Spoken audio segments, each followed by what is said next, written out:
Sales. It's a word that makes many people flinch. They think sleazy tactics, they think pushy pitches, they are being forced into something or they're forcing somebody into something. But I learned early on from my own father, my dad, who was a car salesman for over 25 years, that sales isn't about pushing. It's not about tricks. It's not even about persuasion. Sales is actually about helping people make a decision.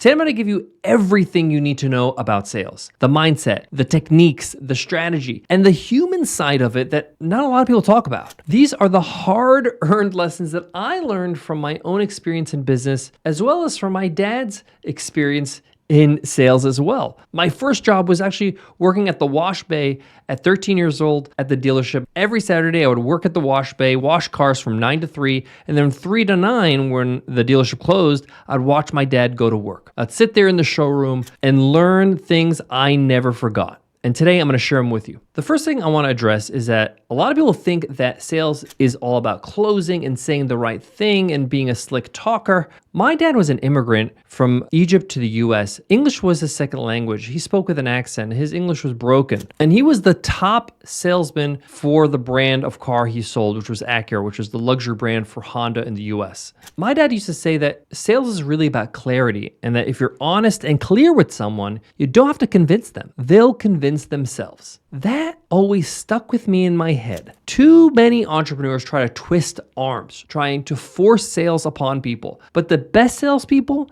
they guide. They don't push. They ask good questions. They listen. They clarify the value. And then they shut up and let the customer choose and buy. Again, sales is really about clarity, removing confusion, answering questions like, what is this? Who is this for? Why do I care? Why is this important? How does it help? That's all it is. At the end of the day, if they don't have the answers to those questions, they don't buy. Simple. If you have something that people want, that they like, that they need, all they need to know is the information to convey that. Once they understand that, then it's a no-brainer. They sell it to themselves. People want to buy, by the way. A lot of us, we just justify why we buy anything. Often we have to talk ourselves out of buying things. We have the tendency to just like, oh, I want to buy that jacket because I'm in the mood of buying something.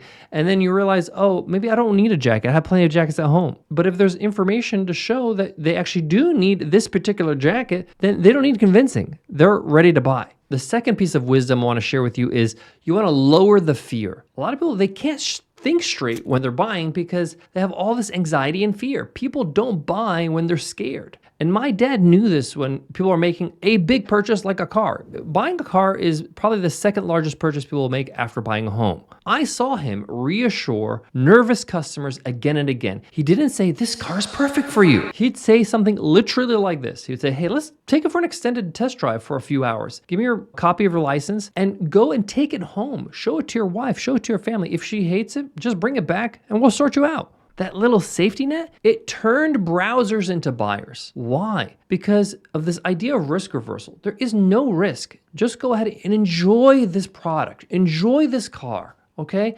Go ahead, show it to your wife.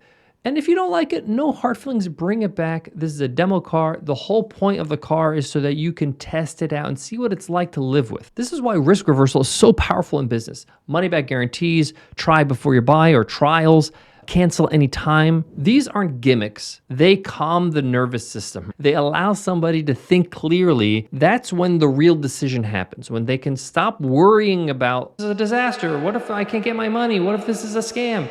Relax. It's okay.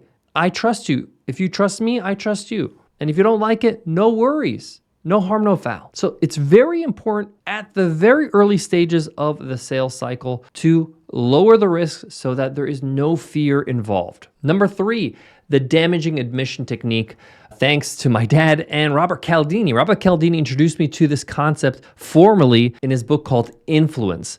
But I actually saw my dad using this technique way before I read about it in a book. This is how he used to word it. Never pretend a car is better than it is. Point out something small before they ask. I remember my dad saying to a customer, this car, this model is fantastic on fuel. It's great for the city. But honestly, it's not the quietest ride on the highway. If that matters to you, let's look at something else. Guess what happened? They bought that car. Why? Because they immediately believed my dad. They trusted him because he's telling them the truth. He's telling them, here's what's good about it, but here's some flaw about it that you should know about. And it's a trade-off. And what happens in buyers' minds is that they justify the purchase by kind of diminishing the negative, saying, you know what, I don't drive on highways that much. I actually just zip around the city a lot. And I want to save money on fuel. That sounds great. They're kind of convincing themselves without my dad even getting involved. When you admit the flaw of a product or where it comes up short, the customer believed the rest of what he said because he was willing to admit one thing that wasn't perfect. And now they don't see my father as a salesperson. They see him as an advisor, somebody who's actually giving them solid advice. You could do the same on your own sales page, on your calls, in your videos. We did this in our software company, WebinarNinja. We used to say, if you're a Fortune 500 company and you're doing 12 webinars a day with 5,000 attendees on every webinar, we're not for you. We've created WebinarNinja for creators, authors, speakers, solo entrepreneurs, or small teams that are running webinars to sell their products or services. We are perfect for you. It's all in one and it's affordable. We tell the truth. It's more persuasive than pretending. By me just saying we are not for these people, you automatically become more appealing to the people that you actually serve. They're like, yes, I'm not like those corporates. I'm one of the scrappy, awesome entrepreneurs that is all about profit. These people are my people. Number 4, your message has one job. One job. Listen, my dad was an immigrant, like I mentioned, but he could outsell college grads that were well-educated, eloquent, native speakers because he knew how to speak clearly. My dad used simple language. He used short sentences. I remember he once told me, you've got 5 seconds before they tune you out. Tell them what it is, why it matters, and if it's for them. So quickly, in that first 5 seconds, this product is XYZ. The reason why it's so useful and powerful is because it does this. If you're this kind of person, then you'll love it. All the sales message does is clarify quickly, who's it for? What does it solve? Why should they buy it from you? That's it. You don't have to be clever. You're not trying to be a poet. You're trying to be clear. Clarity converts. The golden rule of sales is a confused mind never buys. Number 5, learn to sell before you outsource it. A mistake I see a lot of founders make is they hire salespeople before they know how to sell their own product. Huge mistake. My dad used to say, if you don't know what makes your product great, you don't deserve to sell it. It's so good because he's being honest. He's just saying, hey, you need to understand the valuable thing that's in your hands. You need to understand why it's valuable and why people need it. Because once you know that, then it's easy to sell. Then you are worthy to sell it. In the early days of the $100 MBA, I was the sales team. When I launched WebinarNinja, I pre-sold it before it existed. We had a landing page of mock-ups and we sold 250 beta spots to our first users, and those are our founding users, and that was my green light to say keep going, keep building. We didn't build anything until somebody actually proved to us that they wanted it. 1 became 2 and 3 and 4 to 250. That was sales, and that was also validation. When you own your sales early and you understand what resonates with your audience, you learn what makes people say yes, and then you can teach it to others on your team, and you can automate it. You can start infusing it in everything else you do in your business. Number 6, stories are greater than claims. Another thing my dad taught me is that people don't want to be sold. They want to see themselves in the story. What did my dad mean by that? Well, he didn't say things like, this car is the best, you're gonna love it. Instead, he would share a story. He would say, a couple came last month with the same needs as you. This car fit their needs and they really love it. They actually have been back twice just to thank me. Let me tell you a little bit about why they love this car. And then all the things he would talk about were the things they would say that would resonate with them. For example, he would say, they mentioned to me twice how much they love the stereo of this car and how they love the fact there's a 12-disc CD changer in the back. Now, this is the 90s. We had CD changers in the back of the trunk.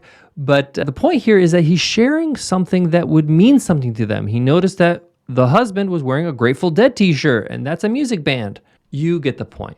So stop saying best in class or we're the number one thing. Start telling real stories of transformation, yours or your customers. People don't remember features. They don't remember accolades. They really remember feelings. They remember the context of something. Give them that. Number 7, follow up like a friend, not like a robot. Most businesses fall down because of no follow-up. 80% of sales happen after the 5th touch point. Most people stop at 1, right? But don't just check in. Don't just say, I'm circling back. That's very robotic and no one wants to hear that. Follow up like a human.